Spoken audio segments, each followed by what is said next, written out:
ओम लक्ष्मी नारायणाय नमः। ओम पार्वती पतये नमः। सुप्रभात मित्रों, जैसा कि आप लोगों को मालूम ही होगा, पश्चिम बंगाल में 26,000 शिक्षकों की नौकरी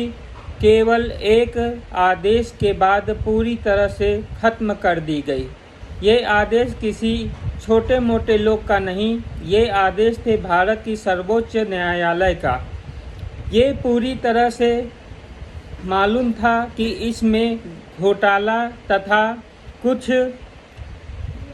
बड़े बड़े लोग इसमें सम्मिलित थे, जिसकी वजह से कम 7 से 8 हज़ार लोग फर्जीवाड़ा करके पैसे के दम पे दूसरे जो उपयुक्त विद्यार्थी थे या परीक्षा देने वाले थे, उनकी स्थान पे वो अपना कॉपी लगा के और किसी तरह वो नौकरी में ढुक गए थे। लेकिन सुप्रीम कोर्ट के इस फैसले पे किसी का प्रश्न उठाना गलत है। एक बात लेकिन मुझे समझ में नहीं आता है कि न्यायपक्ष जो भारत की है उसमें ये कहा गया है कि भले ही 100 बड़े से बड़े मुजरिम छूट जाएं, लेकिन किसी बेगुनाह को कोई सज़ा नहीं होनी चाहिए। लेकिन यदि राज्य सरकार और उसके परीक्षा के जितने भी सदस्य थे, जो परीक्षा लेते थे, जो रिजल्ट निकाले थे तथा जो नियुक्ति पत्र प्रदान किए थे, उन सभी की संलिप्तता से ये जो गंदगी फैली समाज के अंतर्गत, जिसकी वजह से 26,000 नौकरियां गईं, उसमें 7 से 8 हज़ार लोग ही ऐसे थे जो पूरी तरह से कल्पित थे या गलत रास्ते से अपना चयन करवाए थे। अब प्रश्न उठता है, सुप्रीम कोर्ट के द्वारा दिए गए आदेशों में क्यों 26,000 लोगों को ही पूरी तरह से दंडित किया गया? क्योंकि किसी भी व्यक्ति के 10-15 साल काम करने के उपरांत यदि उसके ऊपर कोई भी उसकी नौकरी छीन ले, खासकर कि सरकारी नौकरी, जो कि आज के युग में इंसान को भगवान भले ही मिल जाए, लेकिन सरकारी नौकरी मिलना उतना ही दुष्कर है जितना और कहीं नहीं है। तो ऐसे माहौल में सुप्रीम कोर्ट द्वारा दिया गया ये आदेश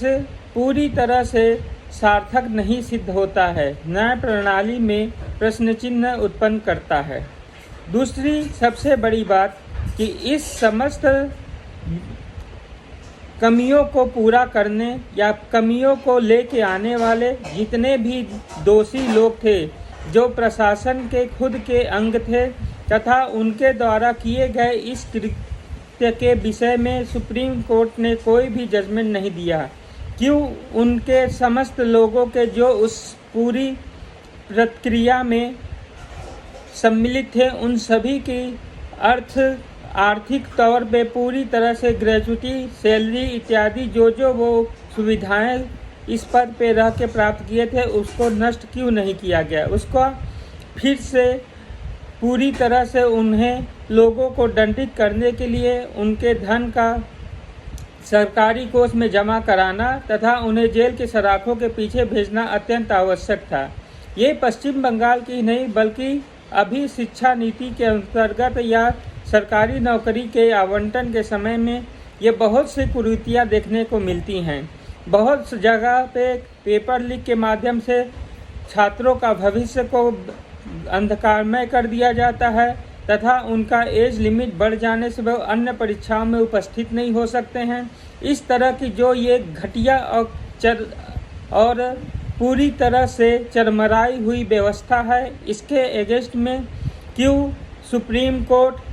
केंद्र मंत्री और राज्य मंत्रालय आपस में मिलकर एक अध्यादेश क्यों नहीं लाते हैं? शिक्षा और शिक्षा के बाद मिलने वाली नौकरियों में इस तरह के जो सरकारी तंत्र हैं, धोखाधड़ी और 420 और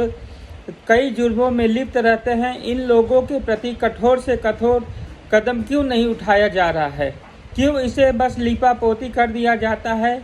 आयोग बैठा दिया जाता है, उसका जांच किया जाता है और जांच में कुछ भी नहीं निकलता है? कल्पित को पूरी तरह से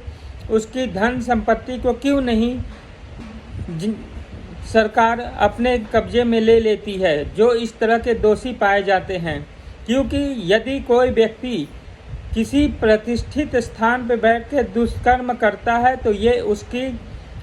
मानसिक स्थिति नहीं बल्कि ये उसकी जानी पहचानी पूरी तरह से कार्यान्वित की हुई एक अपराध है जो हत्या साजिशन हत्या के बराबर है, क्योंकि इसमें एक व्यक्ति का नहीं बल्कि इस व्यक्ति के साथ में अन्य परिवारों का भी तथा समाज में दुष्प्रचार करने वाले लोगों की मनोवृत्ति में वृद्धि होती है और बहुतों को इससे नुकसान होता है।